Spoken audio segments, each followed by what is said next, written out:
जय हिंद साथियों, कैसे हैं आप लोग। फिर से लेकर आए हम series number 4 history world learner revision, जिसमें हम 3 पार्ट पहले करा चुके हैं और इसकी फुल से डिटेल से हिस्ट्री पढ़ने के लिए जल्दी हम शुरू करने वाले हैं। इस चैनल पर क्लास है तो लाइक और सब्सक्राइबर के साथ साथ शेयर भी करें। तो हम शुरुआत करते हैं फिर अपनी इस क्लास की। तो इसमें 305 नंबर क्वेश्चन हमने 304 तक करा दिए थे। 305 क्वेश्चन नंबर आपने अगर जो वीडियो नहीं देखी है तो आप हमारे इसी चैनल पर जाकर और प्लेलिस्ट में जाकर सीरीज में जाकर आप उसे वॉच कर सकते हैं। तो नेक्स्ट हम बात करेंगे 305 क्वेश्चन नंबर की। तो क्वेश्चन है, किस शासक को स्वप्नशील तथा रक्त पिपासु के नाम से भी जाना जाता है? तो वो था मोहम्मद बिन तुगलक। मोहम्मद बिन तुगलक के किस कृषि के विकास के लिए किस नाम से एक नए विभाग की स्थापना की गई? अमीर कोही। मोहम्मद बिन तुगलक ने अपनी राजधानी दिल्ली से कहाँ स्थानांतरित की थी? तो दिल्ली से दौलताबाद ले गया। किसने मोहम्मद बिन तुगलक को प्रिंस ऑफ मीनर्स की संज्ञा दी थी? तो एडवर्ड थॉमस ने इसको इस संज्ञा दी थी। अगला क्वेश्चन है, दिल्ली के किस शासक के काल में दक्षिण में हरिहर बुखार नामक 2 भाइयों ने 1336 ईस्वी में विजयनगर की स्थापना की थी? तो वो थे मोहम्मद बिन तुगलक। अलाउद्दीन बहमन शाह 1347 ईस्वी में किस राज्य क्षेत्र में बहमानी राज्य की स्थापना की? वो था महाराष्ट्र। निजामुद्दीन औलिया तथा मुल्तान में शेख रकनुद्दीन के कब्र पर मकबरे का निर्माण किसने करवाया था? तो मोहम्मद बिन तुगलक ने करवाया। मोहम्मद बिन तुगलक के बाद किस दिल्ली सल्तनत का शासक कौन बना? तो वो ना था फिरोज शाह तुगलक। खलीफा ने किस शासक को कासिम अमीर उल मोमिनी की उपाधि दी थी? तो फिरोज शाह तुगलक को ये उपाधि दी गई। अगला है नेक्स्ट, ब्राह्मणों पर जजिया कर लगाने वाला प्रथम मुस्लिम शासक कौन था? तो वो था फिरोज शाह तुगलक। फिरोज शाह तुगलक द्वारा लगाए गए सिंचाई कर के तहत उपज का कितना भाग देना पड़ता था? 1/10 भाग देना पड़ता था। फिरोज शाह तुगलक ने कितने नए नगरों की स्थापना की? 300 नए नगरों की स्थापना की इसने। फिरोजाबाद, फतेहाबाद, जौनपुर, फिरोजपुर तथा हिसार नामक नगर की स्थापना किसने कराई? तो फिरोज शाह तुगलक ने कराई। अगला क्वेश्चन है, फिरोज शाह तुगलक ने किसके लिए दीवान खैरात नामक नए विभाग की स्थापना की थी? तो ये इसका सही आंसर है, अनाथ मुस्लिम तथा विधवा महिलाओं की सहायता के लिए। किसके शासन में दासों की संख्या लगभग 1,80,000 सर्वाधिक थी? 1,00,000 से 80,000 के आसपास थी। तो फिरोज शाह तुगलक। अगला क्वेश्चन है, दासों की देखरेख के लिए फिरोज शाह तुगलक ने किस नए विभाग की स्थापना की? तो दीवाने बंदगान। अगला क्वेश्चन है, फतुहास ए फिरोजशाही की रचना किसने की थी? तो ये की थी फिरोज शाह तुगलक ने। फिरोज शाह तुगलक के शासनकाल में निर्मित चांदी और तांबे के मिश्रण सिक्के को क्या कहा जाता था? तो चांदी के अद्धा और तांबे के बिक कहा करते थे। फिरोज शाह तुगलक की मृत्यु कब हुई? 1388 ईस्वी में ये स्वर्ग सिधार गए। अगला क्वेश्चन है, तुगलक वंश का अंतिम शासक कौन था? तो नसरुद्दीन मोहम्मद महमूद तुगलक। तैमूरलंग 1398 ईस्वी में किसके शासनकाल में दिल्ली पर आक्रमण किया था? तो नसरुद्दीन महमूद तुगलक ने। सैयद वंश का संस्थापक कौन था? तो यह था खिज खां। दिल्ली के किस शासक ने सुल्तान की उपाधि न धारण कर रैयत आला की उपाधि धारण की थी? तो ये थी खिज खां ने। खिज खान कौन था? तो ये तैमूरलंग का एक सेनापति था। खिज खां के किस पुत्र ने शाह की उपाधि धारण की थी? तो मुबारक खान ने इसकी शाह की उपाधि धारण की थी। अगला क्वेश्चन है, तारीख मुबारक शाही में किस वंश के बारे में जानकारी मिलती है? तो ये सैयद वंश के बारे में जानकारी मिलती है। तारीख मुबारक शाही पुस्तक की रचना किसने की? याविका मुन अहमद सरेंदी। सैयद वंश का अंतिम शासक कौन था? अलाउद्दीन आलम शाह।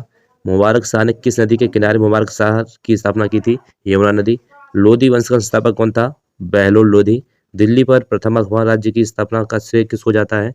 बहलोल लोधी को जाता है। अगला क्वेश्चन है, बहलोल लोधी अपने सरदारों को किस नाम से पुकारता था? तो ये था मकसद अली। सुल्तान सिकंदर शाह की उपाधि किसने धारण की थी? बहलोल का पुत्र निजाम खान ने। 1504 ईस्वी में आगरा शहर की स्थापना किसने की? तो ये की थी सिकंदर लोधी ने। गुलरुखी शीर्षक से फारसी कविताएं लिखने वाला सुल्तान कौन था? तो ये था सिकंदर लोधी।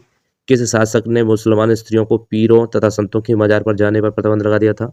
सिकंदर लोधी ने पीरों और मजारों पर जाने के लिए प्रतिबंध लगा दिया। अगला क्वेश्चन है, लोधी वंश का अंतिम शासक कौन था? तो इब्राहिम लोधी। इब्राहिम लोधी का किसका पुत्र था? सिकंदर लोधी। अगला क्वेश्चन है, 1526 में पानीपत का प्रथम युद्ध किसके बीच हुआ था? तो इब्राहिम लोधी तथा बाबर। बाबर को भारत पर आक्रमण करने को न्योता किसने दिया था? दौलत खां तथा लोधी खां आलम खां ने। सल्तनत काल में केंद्रीय प्रशासन का मुखिया क्या कहलाता था? तो कहलाता सुल्तान। किस वंश के शासनकाल में अमीरों का महत्व चरमोत्कर्ष पर था? तो लोधी वंश का चरमोत्कर्ष पर था। अगला क्वेश्चन है सल्तनत काल में मंत्रिपरिषद को क्या कहा जाता था? तो मजलिस-ए खलवत। अगला क्वेश्चन मजलिस-ए खलवत की जहाँ बैठक होती थी उसे क्या कहा जाता था? मजलिस-ए खास। अगला क्वेश्चन है सल्तनत काल में वजीर क्या होता था? तो ये होता था राज्य सेवा का प्रमुख। सल्तनत काल में प्रांतों एवं अन्य विभागों से प्राप्त आय एवं व्यय का लेखा जोखा क्या कहलाता था? तो ये कहलाता था मुसीरफ मुवाक्किल। सल्तनत काल में कोषाध्यक्ष को क्या कहा जाता था? तो इसे कहते थे खजीन। अगला क्वेश्चन है सल्तनत काल में सैन्य विभाग का प्रमुख क्या कहलाता था? तो आरजे मुबालिक। अगला क्वेश्चन है सल्तनत कालीन शासन व्यवस्था में पेंशन विभाग को क्या कहा जाता था? तो ये था दीवाने इस्तेहाक। अगला क्वेश्चन है सल्तनत कालीन शासन व्यवस्था में गुप्तचर विभाग के प्रमुख अधिकारी को क्या कहा जाता था? तो इसे कहते थे बरीदे मुबालिक। अगला क्वेश्चन है सल्तनत कालीन शासन व्यवस्था में सुल्तानी के बाद न्याय का सर्वोच्च अधिकारी क्या कहलाता था? उसे कहते थे काजी उल कजात। अगला क्वेश्चन है सल्तनत काल में धर्म विभाग तथा दान विभाग के प्रमुख को क्या कहा जाता था? तो ये थे सद्र उस सुदूर। अगला क्वेश्चन है सल्तनत कालीन शासन व्यवस्था में मुसलमानों से लिया जाने वाला भूमि कर क्या कहलाता था? तो ये था उस्र।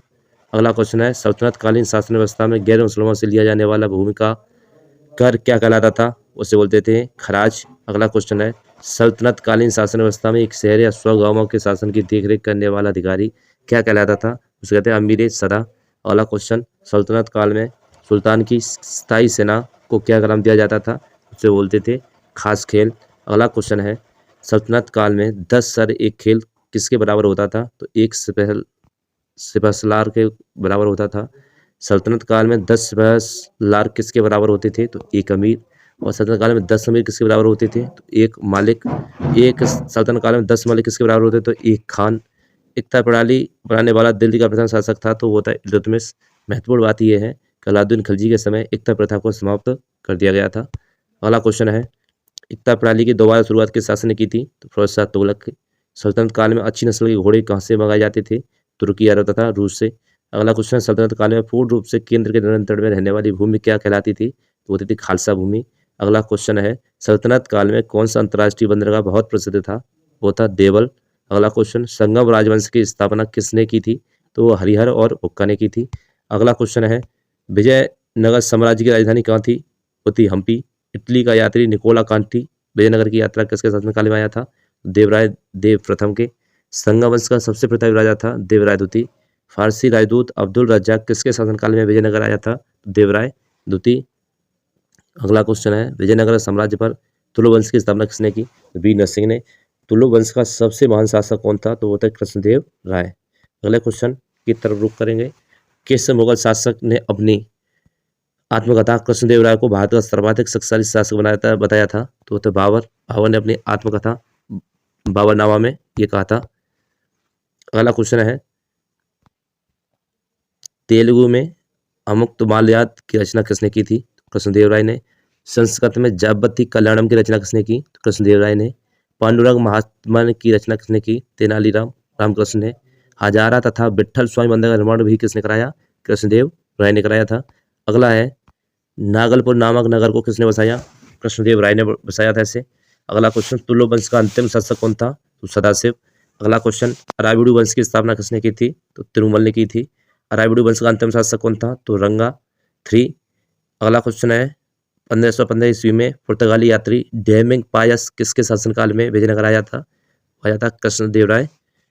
अगला क्वेश्चन है 1515 से 16 ईस्वी में पुर्तगाली यात्री बारबोसा किसके शासनकाल में आया? तो वो था कृष्णदेव राय। अगला क्वेश्चन 1535 में पुर्तगाली यात्री नूनेज किसके शासनकाल में विजयनगर आया था? तो अच्युत राय के शासनकाल में ये आया था। अगला क्वेश्चन है विजयनगर साम्राज्य का आय का सबसे बड़ा स्रोत क्या था? वो था लगान। विजयनगर साम्राज्य के गांवों में विशेष सेवाओं के बदले दी जाने वाली लगान मुक्त भूमि की भूधारण पद्धति क्या कहलाती थी? तो वो थी उम्बली। अगला क्वेश्चन है विजयनगर साम्राज्य में युद्ध में शौर्य का प्रदर्शन करने वाले मृत लोगों के परिवार को दी गई भूमि क्या कहलाती थी? तो इसे बोलते हैं रक्त कौड़गे। अगला क्वेश्चन है विजयनगर का सैन्य विभाग क्या कहलाता था? तो कदाचार। विजयनगर के सैन्य विभाग का उच्च अधिकारी क्या कहलाता था? तो दंडनायक सेनापति। अगला क्वेश्चन है विजयनगर साम्राज्य में उत्तर भारत में दक्षिण भारत में आकर बसे लोग कहलाते थे बड़वा। विजयनगर में मनुष्यों के क्रय विक्रय को क्या कहा जाता था? तो बेसबक कहा जाता था। विजयनगर में मंदिरों में रहने वाली स्त्रियों को क्या कहा जाता था? तो उससे बोलते थे देवदासी, देवों की दासी। विजयनगर साम्राज्य का मुद्रा का नाम क्या था? उसे बोलते थे पैगोडा। बहमी राज्य की मुद्रा का नाम क्या था? तो उसे हुण बोला करते थे। 1347 में बहमी राज्य की स्थापना किसने की? तो हसन गंगू, जो वह अलाउद्दीन हसन बहमन शाह के नाम से सिंहासन पर बैठा था। हसन गंगू ने किस शहर पर अपनी राजधानी को बनाया था? तो गलबर्गी को अपनी राजधानी उसने बनाया था। तो आज की सीरीज हमारी हुई कंप्लीट 400। तो अगली सीरीज का आप इंतजार कीजिए, अगले दिन आपको मिल जाएगी। तो थैंक्स फॉर वॉचिंग। जय हिंद, जय भारत।